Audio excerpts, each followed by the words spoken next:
Bien, je vais vous parler du celtisme dans les germes de la créolité indo-océanique.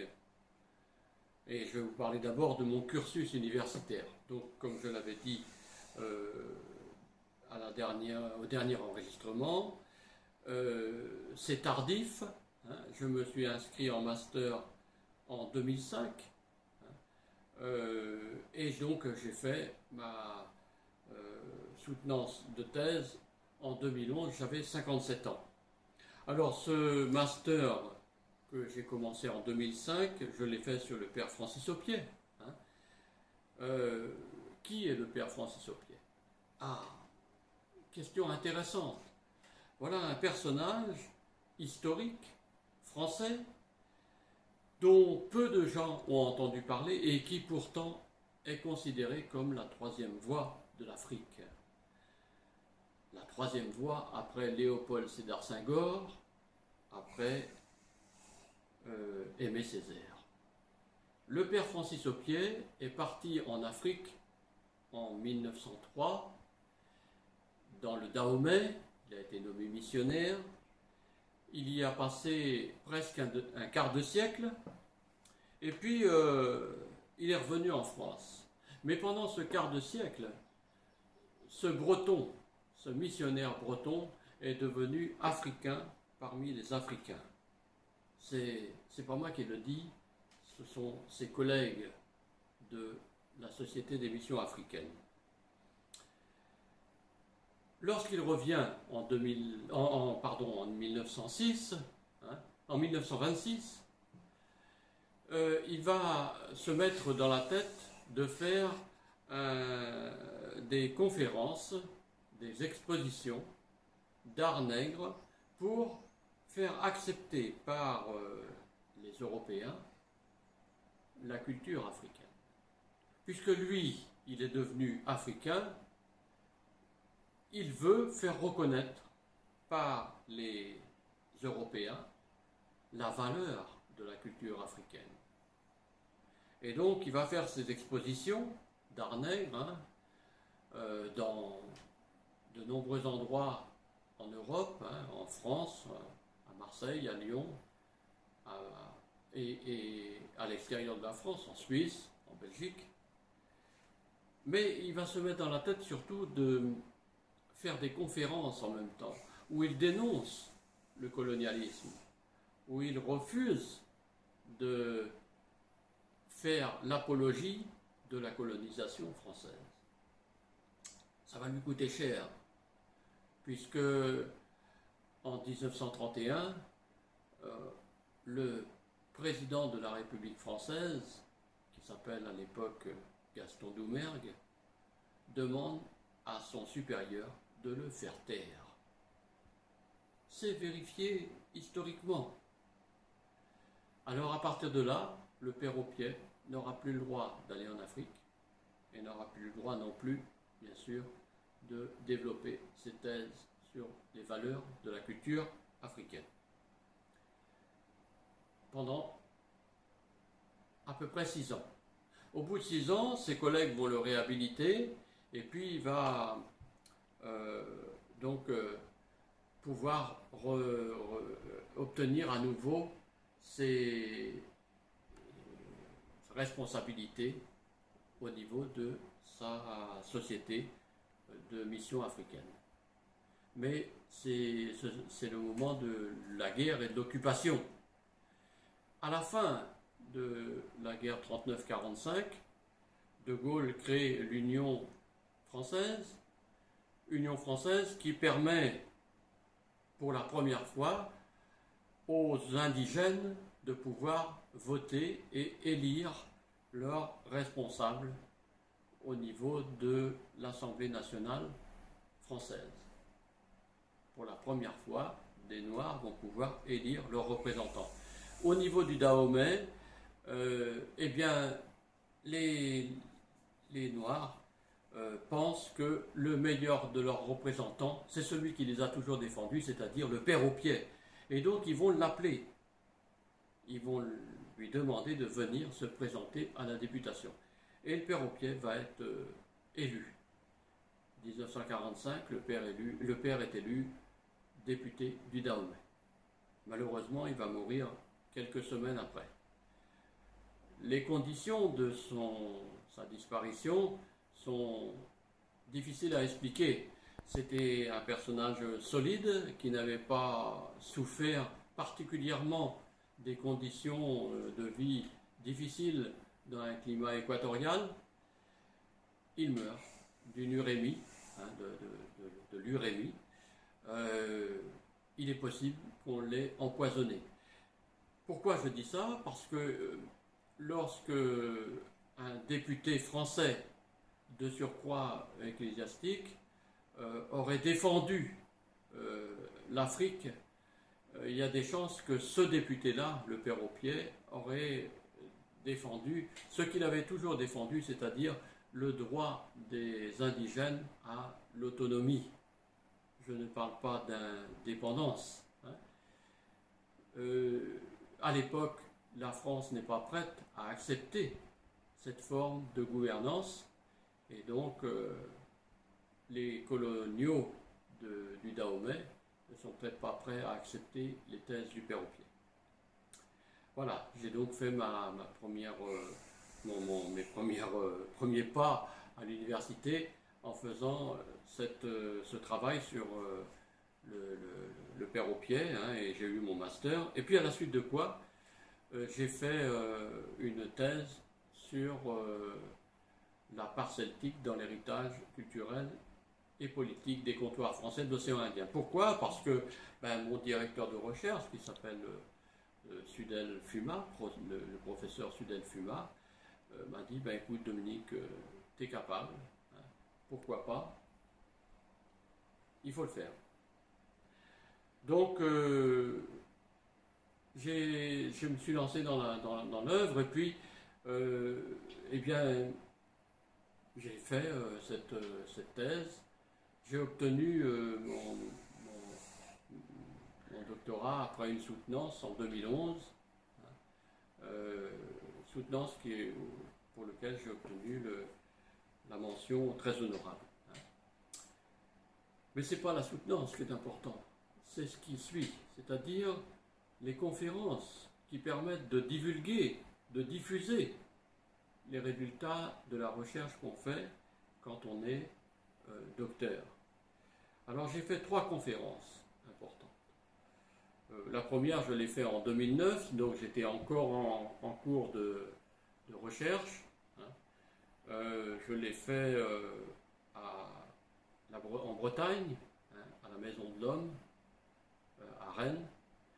Et là, j'étais encore qu'à la moitié de ce que je pouvais prouver, et j'ai surtout insisté sur la présence des Français au Fort Dauphin, c'est-à-dire dans un comptoir qui se trouvait dans le sud de Madagascar, là où les Français, quand ils sont arrivés dans l'océan Indien, se sont posés et ont essayé de créer, de pérenniser leur présence. Il faut dire que les Français sont tardifs. Les Portugais sont arrivés depuis plus d'1 siècle, et les Anglais et les Hollandais sont arrivés depuis 50 ans avant les Français.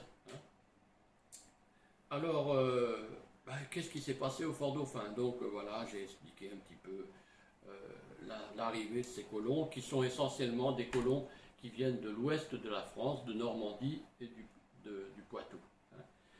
Et puis, j'ai expliqué aussi le peuplement de Bourbon, qui est la suite logique de Fort Dauphin. Fort Dauphin, c'est quelque chose qui va péricliter, puisque les colons du Fort Dauphin vont être renvoyés de Madagascar par les Malgaches en 1674. L'avantage de cette conférence, c'est que ça m'a permis de partir en Bretagne et d'aller aux archives de Nantes, où j'ai pu accéder à un fonds particulier que personne n'avait trop consulté, qui s'appelle le fonds Stany-Gauthier, qui est un fonds d'archives spécial, qui avait été constitué par le fondateur du Musée des Arts Populaires de Nantes, M. Stanley Gauthier. Et ce fonds, eh bien, ça répertorie un peu tous les témoignages écrits des croyances et des cultures locales, pas seulement de la région nantaise, mais de l'ensemble de la région, on va dire Bretagne-Ouest, Anjou, Poitou-Vendée, et même Maine, Mayenne, etc. La deuxième conférence, je l'ai fait en 2011, c'était juste après ma soutenance, donc là, je dominais mon sujet. Je l'ai fait à Paris, à la RCC, c'est-à-dire l'Association réunionnaise Communication et Culture de Patrick Nurbel. Et puis la troisième conférence, je l'ai fait à l'Université de La Réunion en 2013, dans le cadre des jeudis de la Faculté des Lettres. Je revenais à peu près sur les mêmes choses, mais en apportant à ce moment-là des conclusions de ma propre thèse. Et puis la dernière que j'ai faite, c'est depuis très peu de temps, pour la COI, le comité pour le carrefour de l'océan Indien. Voilà.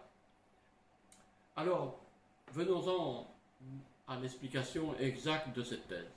D'où peut venir ce celtisme, puisque je prétends que le celtisme qui a été formé et qui est venu dans l'océan Indien existe au XVIIe siècle, est présent au XVIIe siècle. C'est une chose qui n'est pas défendue par la plupart des historiens. Beaucoup d'historiens disent que eh bien, le celtisme, ça s'est terminé à la fin de l'Empire romain, ça a disparu et c'est mort.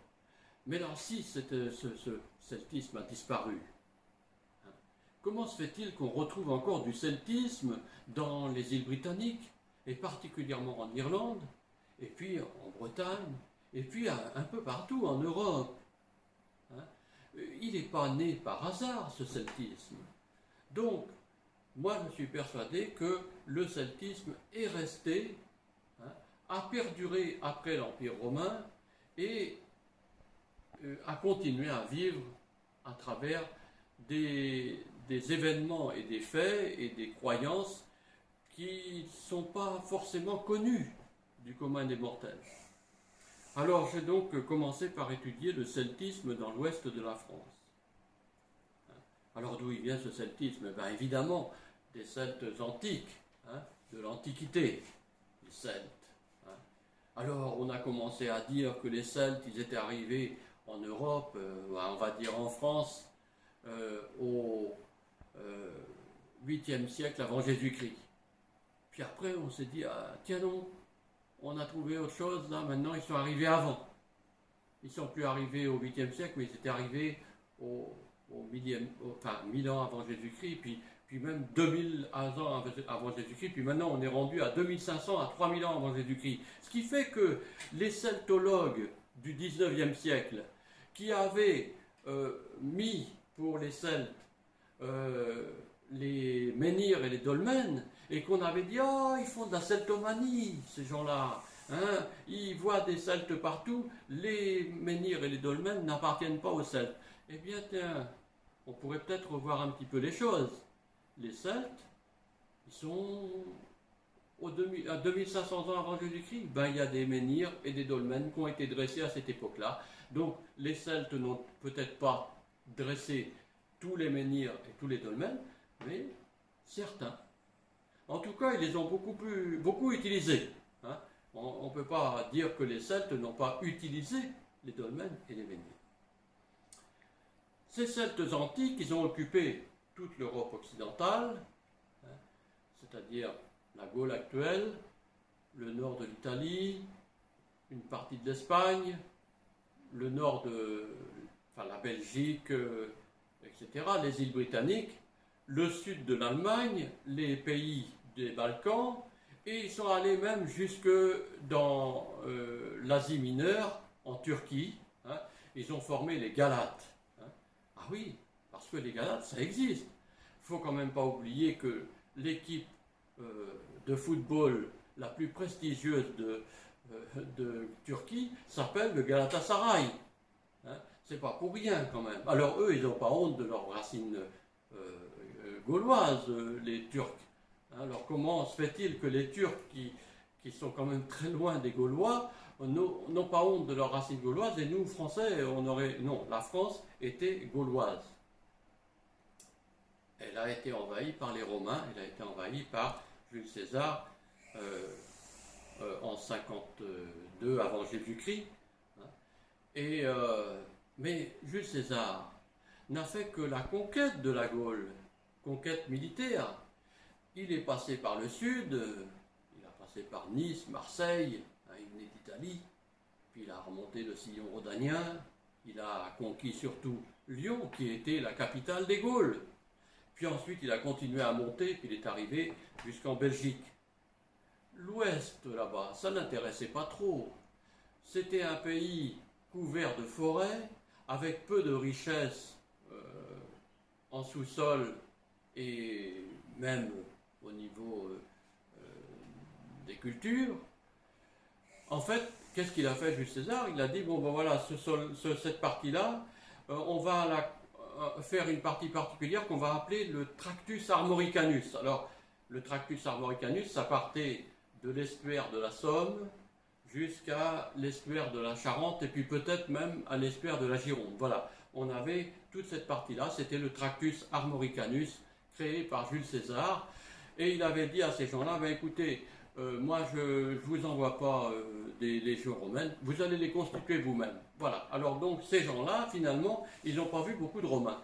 Et ce qui est très particulier, et j'ai fait la recherche, on voit que les vestiges de bâtiments romains, hein, d'arènes romaines, s'arrêtent pratiquement à la limite de cette région-là. Ça s'arrête à Poitiers, ça s'arrête à Angers, ça s'arrête à Alençon, c'est-à-dire que toute cette partie-là, eh bien, là où il n'y a pas d'arène, ben, on peut penser qu'il n'y a pas trop de Romains. Donc cette partie-là est restée beaucoup plus celtique. Qu'est-ce que je veux dire par là? C'est que finalement, là, si on prend la France, hein, le sud est romain, incontestablement. Hein, tout le Languedoc, tout ça, ça a été conquis par les Romains. L'Est est germain, puisque après la conquête romaine, il y a eu des Germains qui sont arrivés, des Alamans, des Francs, des Alains, qui sont arrivés et qui ont voulu conquérir l'Empire romain et qui ont renversé l'Empire romain. Et puis, ben, l'Ouest est resté celtique. Il est resté d'autant plus celtique que des invasions germaniques sont parties du nord de l'Allemagne pour arriver dans la Grande-Bretagne, hein, et donc ont bouté les Bretons de la Grande-Bretagne. Parce que la Grande-Bretagne, c'est pas pour rien que ça s'appelle la Grande-Bretagne, c'était la terre des Bretons. Donc ces Bretons, hein, ben, ils sont embarqués et ils sont venus sur les côtes continentales, ils sont venus en Normandie, en Bretagne, et ils ont receltisé pratiquement cette partie-là. Quand on parle de ça, c'est pas quelque chose de anodin, ça, on parle de 200 000 personnes qui sont arrivées. 200 000, c'est pas une petite quantité. Et donc, toute cette partie-là a été receltisée, hein, rebretonisée, on va dire. Hein, et donc, au Moyen-Âge, on peut considérer que la France est coupée en 4 parties. Le sud est latin, l'est est germain, le nord est flamand, hein, et l'ouest est celtique. Ça se s'entend encore aujourd'hui par les accents. Par les accents. C'est très marqué, très marqué. Là où on parle avec l'accent du Midi, on est sur la partie latine. Là où on parle avec l'accent germain, on est sur la partie germanique. La Lorraine, la Champagne, l'Alsace, bien sûr. Et là où on parle avec l'accent ch'ti, l'accent du Nord, l'accent des Flamands, ben on est dans la partie des Flandres. Et là où on parle avec un accent, allez, un accent celtique, comment on va l'appeler? Mais on a bien un accent. C'est ça le truc. La Picardie, elle est flamande, elle est dans les Flandres. En Picardie, on parle comme les gens du Nord, del Nord. D'accord? Dans le Sud, on parle comme ça, et dans l'Est, on dit Vente, on dit Messe, avec un accent. Voilà. Ce qui fait que cette partie ouest, elle est quand même très marquée celtique. Or, d'où viennent les principaux immigrants vers les mers du Sud, vers l'océan Indien? Ils viennent de la partie ouest. Mon fils Damien avait fait en 2002 une maîtrise sur les immigrants bretons à l'île Bourbon du début du peuplement à 1810. Et il était arrivé à la conclusion que 30% de ces immigrants étaient bretons d'origine, nés en Bretagne, et il faisait bien la différence en disant il y a 30% qui sont nés en Bretagne, mais il y a beaucoup de Bretons qui sont dans les régions voisines de l'Anjou, du Maine, du Poitou et de la Normandie. Alors si on prend l'ensemble de cette région-là, Poitou, Normandie, Maine, Anjou et Bretagne, on arrive à plus de 50% des immigrants dans l'océan Indien. Il y en a une influence essentielle dans la formation de la créolité, puisque ces premiers colons qui vont arriver, qui s'installent dans le sud de Madagascar, à Fort-Dauphin, au départ, à partir de 1642, et puis ensuite qui vont s'installer à La Réunion, à l'île Bourbon à l'époque, à partir de 1663, eh bien, ce sont quand même bien des Européens. Ils viennent bien d'un endroit. Et puis, en continuant au fur et à mesure de la colonisation, de plus en plus, ce seront des gens qui viennent de l'Ouest. Pourquoi? Mais parce que le nerf de la guerre, on va dire, de la Compagnie des Indes, puisque c'est la Compagnie des Indes qui gère tout ça, Compagnie des Indes orientales, eh bien c'est l'Orient. L'Orient créé par Colbert, sous Louis XIV, et qui va devenir la capitale pratiquement de la Compagnie des Indes. Donc, voilà pourquoi le celtisme a autant d'importance dans l'océan Indien. Alors vous allez me dire, pourquoi plus dans l'océan Indien que dans les Antilles? Parce que finalement, les Antilles sont aussi gérées par la Compagnie des Indes. Non, pas au départ. Il y a deux compagnies. Il y a la Compagnie des Indes orientales et la Compagnie des Indes occidentales. C'est seulement à partir de 1720 que les deux compagnies vont être réunies par Law, le ministre Law, le ministre de Louis XV, et qu'il va y avoir une cause commune. D'autre part,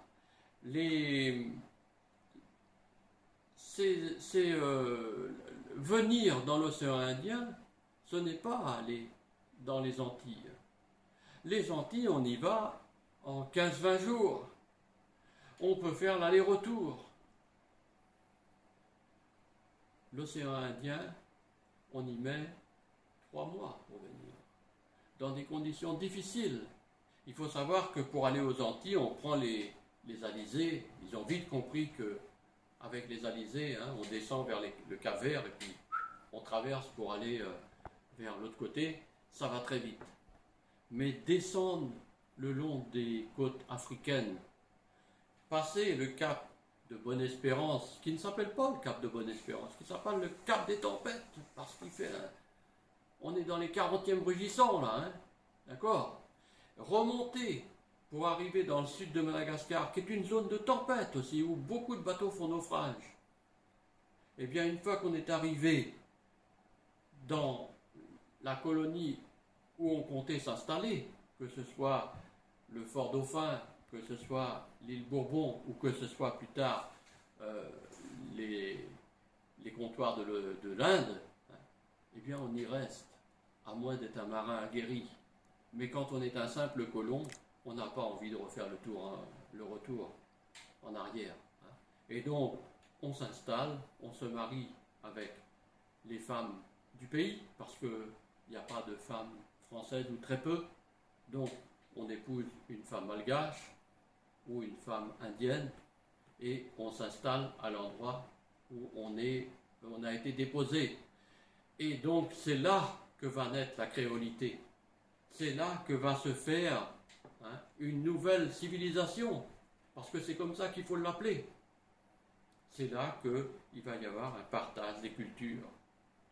Il y a l'Européen qui va amener le Celte, qui va amener ses cultures celtiques. À l'époque, vous savez, quand on est dans la région de Nantes, de Rennes, de tout le Grand Ouest, on a une culture particulière, très particulière, qu'on n'imagine même pas aujourd'hui. C'est difficile d'imaginer que tout était différent au XVIIe, XVIIIe siècle, mais tout était différent. Tout était très différent. On était différent quand on était de la région ouest et quand on était de l'Alsace ou de la Lorraine ou même de la Champagne ou bien de l'Orléanais. On était étrangers. On ne parlait pas la même langue. On n'avait pas la même culture. Donc ces gens-là sont arrivés avec leur culture qui était plutôt de culture celtique et ils l'ont mélangée avec la culture de leurs femmes. Parce qu'à l'époque, on ne vivait pas en concubinage, on se mariait. C'était une nécessité, c'était une obligation. On est dans une période religieuse. Jamais les curés qui accompagnaient ces colons n'auraient accepté que le colon vive maritalement avec une femme sans être marié avec elle. Voilà. Voilà comment est née la créolité dans le sud de l'océan Indien.